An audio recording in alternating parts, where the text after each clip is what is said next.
Welcome to Animated Book Summaries. And today's book is the 80/20 Principle.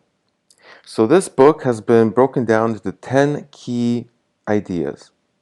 The first being a minority of inputs leads to a majority of outputs. Think of all the clothes you own. Think of how often you wear each of them. It's very likely that you have a few favorites that you wear over and over. Now consider the contacts in your cell phone. It's very likely that a small group of contacts, about 20%, represents about 80% of the time you spend calling them. Number two, a minority of causes create a majority of effects. Think of the decisions you've made over the course of your life. You make hundreds of decisions every day, but where you find yourself now can be traced back to just a few critical choices that have led to your personal state. Only about 20% of the choices you make each day matter significantly. I don't think anybody will argue that deciding to go to the gym today is more important of a decision than whether or not you wear a blue or red shirt. Investors noticed the 80/20 principle at work in the 1920s. Most of the returns a portfolio generates comes from a few critical decisions to purchase or sell certain securities. Most of the losses a portfolio generates also come from a few small decisions. Number three, a minority of efforts lead to a majority of results. Think of everything you've accomplished in your education and career so far. It's very likely that the skills you need to do your job are a small fraction of what you actually know and what you can do, but they produce the majority of your income. Even the projects you're working on follow the same principle. The vast majority of the value of any project lies in just a few critical important tasks. The rest of the tasks involved don't matter nearly as much in the end result. Number four, there are many names for this common phenomenon. The 80/20 principle, Pareto's law, Zipf's principle of least effort, Euron's law of the vital few. The 80/20 principle has been articulated in all sorts of ways by many different people, but the central idea is the same. A few things matter a lot, and most things matter very little. Number five, the critical few. Identify and build upon the 20% of efforts that produce 80% of the results. If you want to improve your effectiveness at anything, focus only on what matters most. It doesn't matter if you are conducting business, working on a personal project, trying to get into a competitive position, finding a romantic partner, or strengthening a personal relationship. There are a few things that matter a lot, and most don't matter at all. If you intentionally set out to study what matters most, you can tremendously improve your effectiveness. You'll spend less time, less money, and less effort, and get much better results at the same time. Number six, most of what we do is low value. Eliminate or reduce the 80% of efforts that produce poor results. The flip side is also true. In every endeavor, there are many ways to waste your time and resources. You only have so much energy to use, so it pays to use it wisely. If something is only marginally useful, delegate it or delete it. This advice is sometimes difficult to put into practice because it requires what Tim Ferriss calls the art of letting bad things happen. If it is largely a waste of time to answer every last email or tie up every loose end, that doesn't mean you won't experience repercussions from skipping them.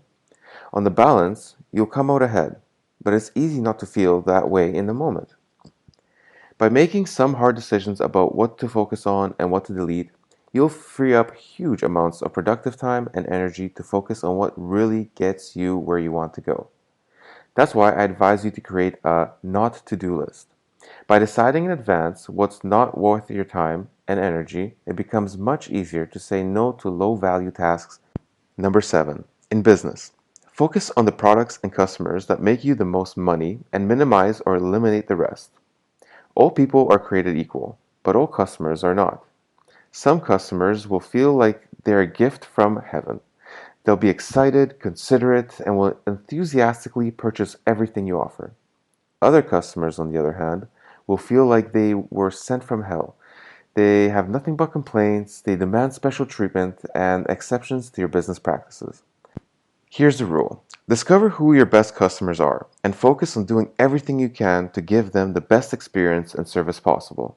Also discover who your worst customers are and fire them. They represent a huge opportunity cost in terms of time and effort. By politely inviting bad customers to not do business with you anymore, you free yourself to focus on the customers who actually help you meet your business goals. Side note, if anyone asks you for a refund, don't fight them. Grant their request immediately and be happy doing it. They are not your best customer. Number 8. In life, focus on the activities that produce the majority of the satisfaction. A few things will contribute most to your overall happiness and inner peace. Those are the things that you should build your life around. For me, they're spending time with my family, friends, having deep conversations with people, sharing what I know with others, doing fun experiments, and reading everything that piques my interest.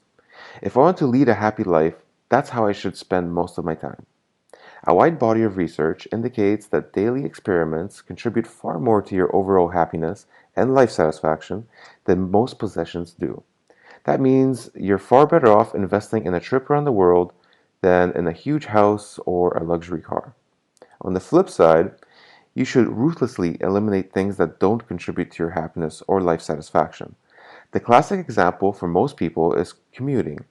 Very few people love the feeling of sitting in a car or a train for 1 to 3 hours every day.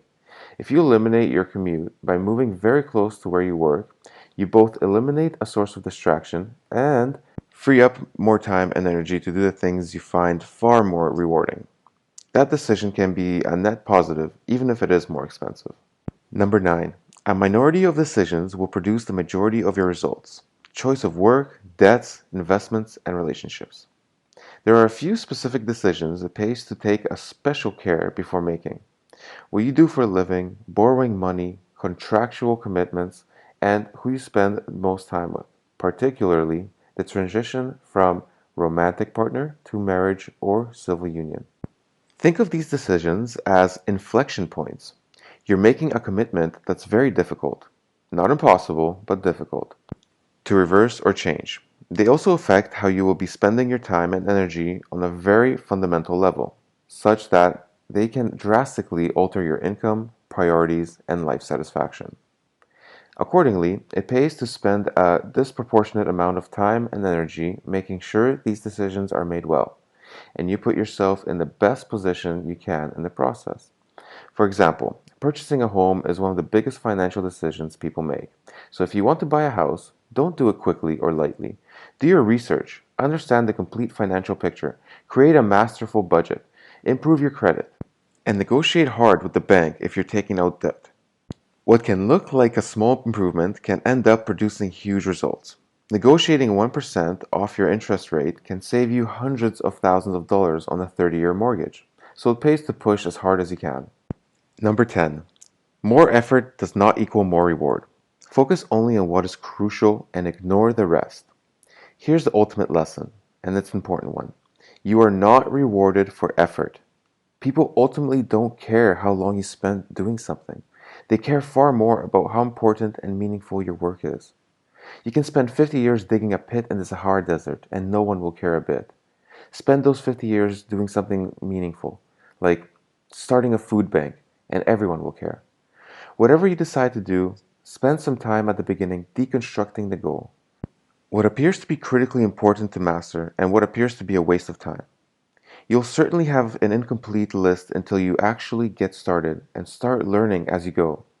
By establishing your focus on and not to do lists from the outset can save you huge amounts of time and effort in the long run. Now, here's a few examples of the 80-20 principle at work. In business, 20% of customers are responsible for 80% of the profit earned and 20% of the complaints received. Clothing and lifestyle. People wear around 20% of their clothes. 80% just sits in the closet. Resources. In home or office, 20% of the carpet receives 80% of the wear. Errors.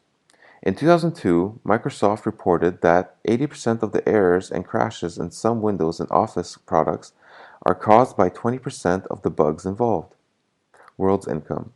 The richest 20% of humans have 80% of the world's income. Healthcare.